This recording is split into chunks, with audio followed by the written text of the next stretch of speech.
Welcome back to the David Pakman Show. All right, welcome back to the show. On the bonus show today, we'll be talking about sex in space, the final frontier, some are saying. U.S. immigration rules a 9-year-old boy to be a threat, and some interesting new possible legislation regarding advertising on talk radio in Rhode Island. Have you heard, Lewis, what's going on with Christine O'Donnell lately? A little bit, yeah.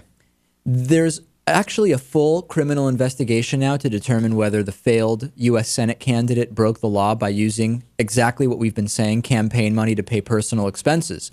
And O'Donnell responded to the charges basically by going completely nuts and making up that there is this left-wing vendetta against her, which is hard to believe given that she lost embarrassingly and has basically fallen completely off the map, has she not? Yeah, definitely. What should have happened to Sarah Palin after she lost in 2008 is actually happening with Christine O'Donnell. Well, I guess so, yeah. But Sarah Palin's a big deal, and I think Christine O'Donnell was just kind of like this mini Sarah Palin who no one really cares about. She was just kind of... Well, it's an interesting argument. Would Christine O'Donnell even have had the traction she had if there weren't certain resemblances to Sarah Palin, like being a completely nutty conservative woman? I don't know.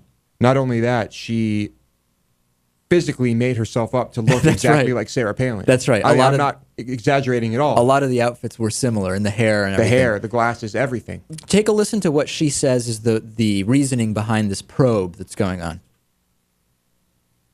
And I think we have it. I hope it plays, because I just never know with these things. I think any second we should have it.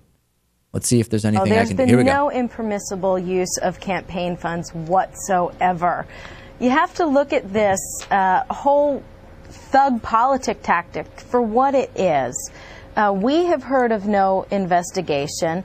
The AP has been tipped off before my lawyer or our campaign or anyone has ever been notified. The woman leading the crew complaint is a former Biden staffer who's so far to the left that she's, to the left of most leftists. But not just one, but two former people from your campaign are making these allegations, Christine.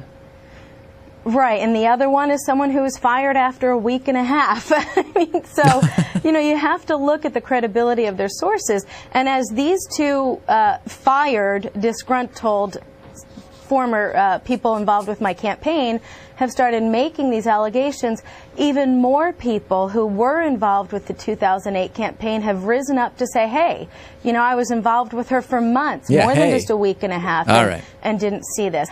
So, number one, she is the victim too. These are thugs that are investigating her for using money. And this is so obvious. We talked about it during the campaign. Nobody is surprised about this. She trashes everyone, even the people from her own campaign. She says that this Keegan guy was unpaid. There was a time when Keegan was unpaid. There was a time where he was paid, so that's not true. Blaming Biden is incredible because, number one, she's referring to, what is the name of the woman? Melanie Sloan. And Melanie Sloan worked as some kind of low-level staffer or mid-level staffer for Joe Biden years ago, before anyone even knew who Christine O'Donnell was. So the idea that somehow there's this thug vendetta connected to Joe Biden through a staffer from I don't know how many years ago, it's completely incredible. Nobody should believe it, I hope.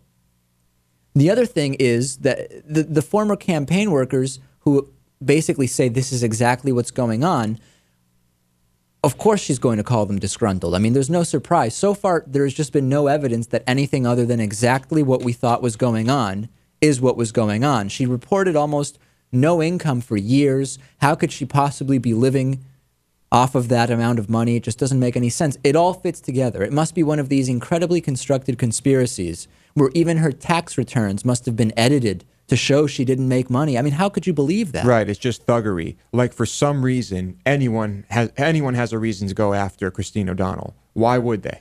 Especially now because she's claiming that people are trying to silence her. Right.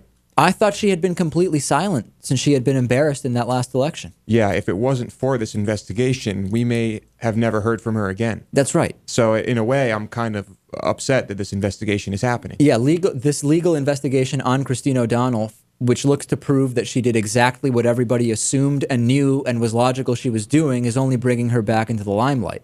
And I don't care how frugal you are. There's no way you can live off of $5,800 for 18 months.